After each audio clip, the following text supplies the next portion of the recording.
many of you want to craft yourself that truly reflects your design talent? How many? All of us. So if you want to do that, then this next speaker, this next session might be the one for you. We are joined by Mr. Saroj Shahi, a design expert with more than 13 years of experience, and currently a design architect and design team manager here at Leapfrog. He has been a key player to make the design team what it is today, choosing talents from a lot of resumes. So if you want to change, if you want to make yourself, if you want to craft yourself that truly reflects your design talent, then Saroj Shahi is the man. Let's welcome him with a big round of applause.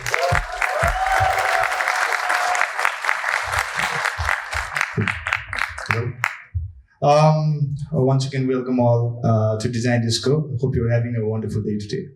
So my topic is getting hired as a designer, and for the past 13 years, like working in the industry and working in around like 4 different companies, in Leapfrog as well, like I've like, not bragging, but like this is it, what it is. But yeah, I've like reviewed 1,000+ CVs, like taken 50+ interviews. Some of you may fell into that interview as well. But yeah, not saying that. Okay, just leave it.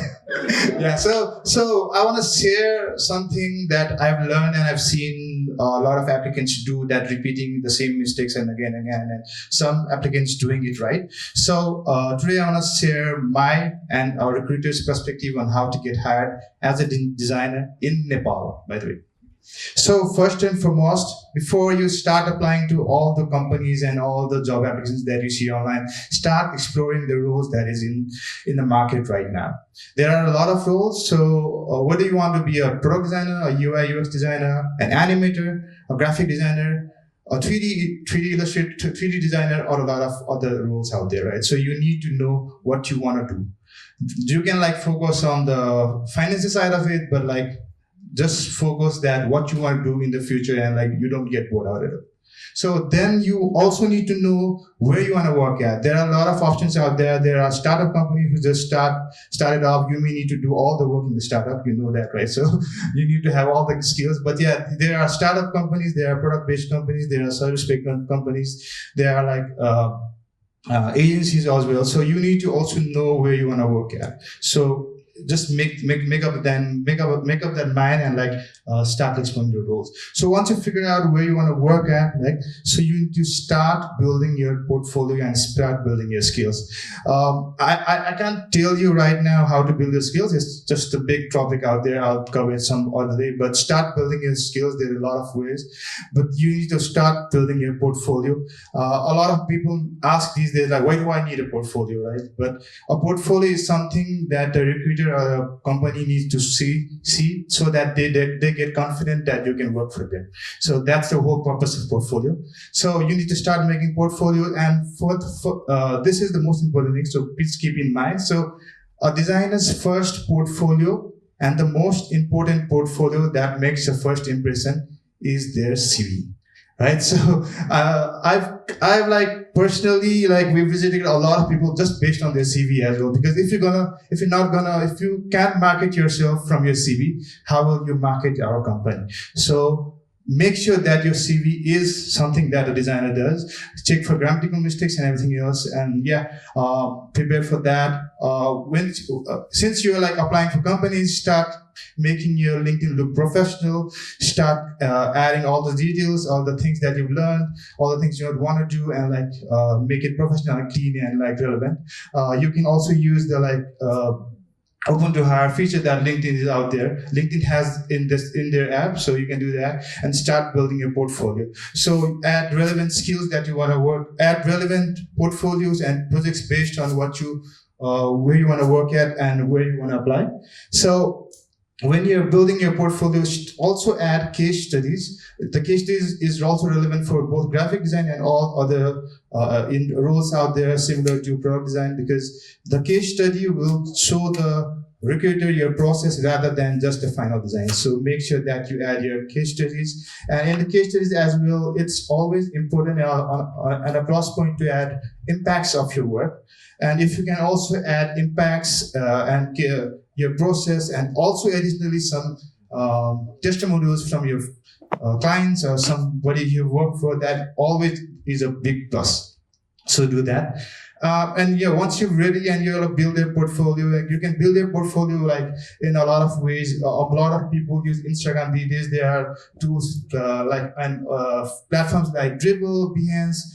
I don't have to name it all, but yeah, you can do that. And if you can code, that's always better. You create your own website, but you can create websites on Framer, Webflow, I forgot the name, Wix. Yeah, a lot of other platforms out there. So to start creating your portfolio, right?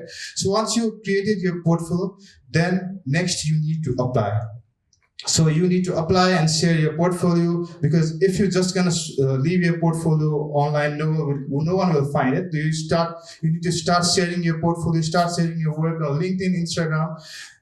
Those are the most common platforms that a recruiter will find your work. And even if somebody, a potential recruiter, sees your work and they may not hire at the moment, but they will remember you. And trust me, I've hired people based on the past things I've seen on LinkedIn that they post in the past, right? So people will remember you based on your post, and when they are hiring, they will contact you. So start sharing your portfolio, start making it visible to the potential hires, potential companies. Also side by side, you also need to apply for the roles, right? So start searching for the roles that you are interested in. There are a lot of options. You don't need to go to office. You can work hybrid. You can work remote. You can work for companies outside of Nepal as well. Right? So start applying. And one thing a lot of people need to remember is that not all companies reply back to your applications. So don't be disappointed, because nothing is personal. Everybody doesn't reply back to your applications, and even if that is it, don't be disappointed. Keep on applying. There is a lot of options out there. There are a lot of options, and there are a lot of designers as well. But 1 in a million, you will find your work. Okay, so once you find the perfect role and you get a call back and you land an interview, so this is the moment you have been preparing for all your life, right? So just want to when you're starting applying, right? So this is the most important part of your process. So be prepared for the role. Research about the company, research about the role, be confident about what you're going to talk about. Don't just rush into your designs. Take pauses, take moments to answer questions from the recruiter. Don't be offended by some feedbacks. Be open to feedback, and always back your design by data. Always back your design by reasoning, and that is a big plus. And also, like I said, you adding case studies, and if you added impacts on your design, when you show that, the recruiters will also like it, because people like to hire someone not just because they create beautiful designs, but their design has impact in their business. So that also matters. But if you're somebody who just created portfolio based on your working for your friends and families, the impact can be what you learn from that overall work and what you want to do. And also, when you're interviewing, be prepared for the exercises that a lot of companies do to test your critical thinking skills, time management skills, the way that you showcase your work, way that you communicate your work. So that is always a process that a lot of companies have been following outside of Nepal, but a lot of companies have been following that in Nepal as well. So be prepared for that, and do whatever you feel like when you're interviewing, and don't be afraid to say that you don't know to something. Right? A lot of times people say that they know to something, but when their lies are caught, it's not a good thing, right? So it's like somebody's gonna doubt all the things you say because you just lied about a simple thing, right? So like I said, the interview is the most part of the overall process, and if you got the job, congratulations. But if you didn't get the job, don't be disappointed, because personally saying, I also got my first job after applying to 20 different companies and going to 5-6 interviews. So yeah, there is always the perfect job waiting for you. And keep improving your portfolio, keep improving your work. The overall stuff that I said you may not actually get you, is not guaranteed that you get a job, but it will take you 1 pixel away from your success. So that's all the time I have for the day. Thank you, everyone. Hope you're having a good day.